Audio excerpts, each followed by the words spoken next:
Darn, another board meeting. I know. I hear the owner's coming. He doesn't know anything about business. I know, he's a complete knucklehead. Total moron. Hey, well, if this is my favorite, financial guys, how's it going? I mean, I gotta say, I'm not doing so hot. I mean, I'm not making as much money, and I don't know why. So could you walk me through that, please? Well, sir, we need to take a better look at the numbers and break down the master budget into different areas of focus. All right, well, guys, it's pretty important because I like money. So, you got 1 week. All right, so it's been a week. You got that budget for me? Yes, sir. So we'll just start with the cost sheet. So we first start with the direct material, which is LD paste and chemical glue, which is 20.5 and 17.5. And the next one is the direct labor, which is LB 075 and LH 075, and it's 0.6 and 1.5. And there's also variable overhead cost, which is $20 per unit of Derlock, and variable overhead cost is $6, and the fixed overhead cost is 2.44, and the standard cost per unit of Derlock is 68.54. So next is the sales budget, and which is sales per unit times sales price, and we can get the sales revenue. And we got what we got for the first quarter is total of 48.9 thousand times $88, and we got 4,303,200 for the sales revenue. Alright, well, that's cool and all, but, are we going up in sales, or? Yes, we have growth of sales. Alright, great. So, we have our sales, but how much do we need to produce? Yeah, let's go over it in our production budget. So right now our sales, we have a steady growth from January to March, and our quarter sales are almost 50,000. For our ending inventory, we also have some steady growth with the ending inventory of 1,800 at the end of the quarter. And for beginning inventory, we have a constraint. So we don't run out of product at the end of at the start of the month. We have 10% ready for the next month. And for our beginning inventory, we ended the quarter with 1,600. For production totals, we have a steady increase from 16,000 to almost 17,000, giving us a quarter production of almost 50,000 units. Okay, so, not gonna lie, I heard you guys say this thing the other day called overhead. What does that mean? What do we got with that? So in manufacturing overhead, we have indirect labor and indirect materials, such as our machines. We have our managers on the floor that aren't helping directly assemble the product. But looking at our manufacturing or overhead budget, we have a steady increase of our budget over the quarter. Right now, our number of badges predicted is almost 1,000. We have almost 6,000 total direct labor hours. We have almost $1 million in variable overhead cost. We also have almost 30,000 of direct labor hour variable overhead costs, and that's giving us a total variable cost of 1.3 million. And then with fixed overhead, it's the same each quarter or each month of 40,000, which gives us a quarter total of 120,000. And our total manufacturing overhead is 1.4 million for the quarter. So, it seems to me like we've been spending kind of a lot of money on materials for this thing. Could you maybe break that down for me, explain where all this money's going? Yeah, sure. So we have two types of direct material we need for this product, And the first material is called LD paste, and the second one is called chemical glue. So when we get the purchase for the LD paste, we need to use the quantity required for the production, plus the ending inventory to minus beginning inventory to get the purchase. And when we get the cost, we need to know the price per pound to get the total cost for the chemical glue. I mean to get the LD paste. And same as the chemical glue, we also need to get the purchase, and we use the same equation. We use the quantity required for production plus ending inventory minus beginning inventory to get the total purchase. And to get the cost, we also need to times the price per pound to get the total cost. And when we see the total direct material purchase cost, we need to plus both material. So like, who's even making my product anyway?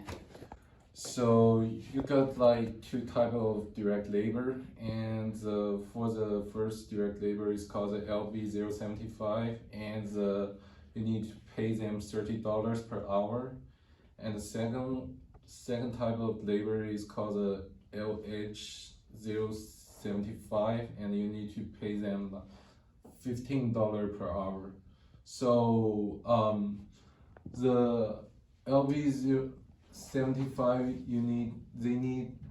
they need 983 hours. So thus you need to times 30 to get the total cost for the labor cost. Same as the LH075, the hours they need is 4,908. So it's also need to times 15 to get the total you need to pay for that. So like, how are we even selling this thing anyway?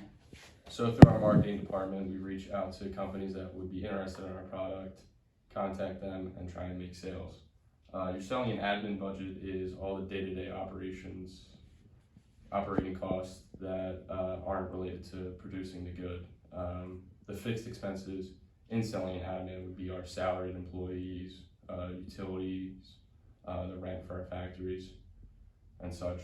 And then our variable cost would be the different marketing products or different marketing projects that we have included with varying amounts of cost, and some of the bonuses that we've given to some of the employees when meeting the targets. Here is our budget income statement for the quarter ending March 31. For the revenue one, we get 4.3 million, and we need to minus cost of goods sold to get our gross profit. It is obvious that our gross profit rate is like 22%, and we need to subtract the selling and administration expense to get our income from operation before taxes, which is 672,254, which is 16% of our revenue. Yeah. Okay, well, I think I'm finally starting to understand this whole budgeting thing. Thank you guys, I appreciate it. But I'm just wondering, for the future, do we have any ideas, any suggestions on what we could change? Yeah, the financial planning and analysis team came up with 3 different areas that we want to focus on. The first one being exploring new products. Yeah, the strategy of our company goes very great so far. Let's cheer for that. But we still have some uncertain possibility like COVID, or maybe a decrease in the overall U.S. country, and we maybe to need some explore new products in order to count any risk we maybe meet in the future. So based on the original experience of developing our product, I think it's way more easier for us to like develop the new one. Yeah, that's important. If we develop new products, it'll be when one sells less than expected, hopefully the other one can pick up, or vice versa. But instead of diversifying our product line, we could invest in R&D and spend money on a longer lasting glue, which seems to be a problem for our company. Either go buy it from somewhere else, buy a different product, or make one for our own, which would therefore increase our expenses. But if the glue is better, it's a better product, and we can market it for a larger profit. Yeah, moreover, as a small private company, we do some outsourced job for the IT or marketing or selling or the human resource. So I strongly advise that we can build our own department instead of outsourcing. So that will be very benefit for our future development of the company. Having our own human resources, IT, and all that would be great because we'd have better control on the quality and timeliness of from start to finish. But it would be more expensive if we did it here for obvious reasons. So maybe it would be better to outsource to a different country or somewhere else, or another company that would be more apt at dealing with customers, which would allow us to focus more on the product itself. Our selling and admin expenses are around $50,000 a month, which I think is a little high for a company that is making a product that really is sold to other manufacturers. So maybe if we cut down on the marketing and just focus on selling, trying to secure long-term customers, that would free up some more space for us to expand or use elsewhere.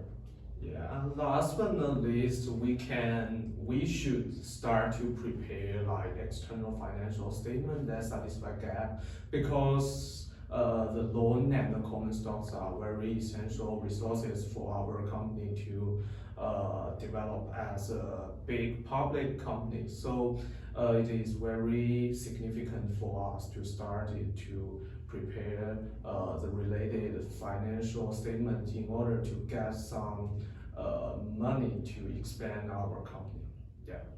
Yeah, if we're preparing more financial statements, specifically that are GAAP compliant, we could consider an IPO, which would allow us to go public, bring in some common stock, and even more cash revenue to play with and expand.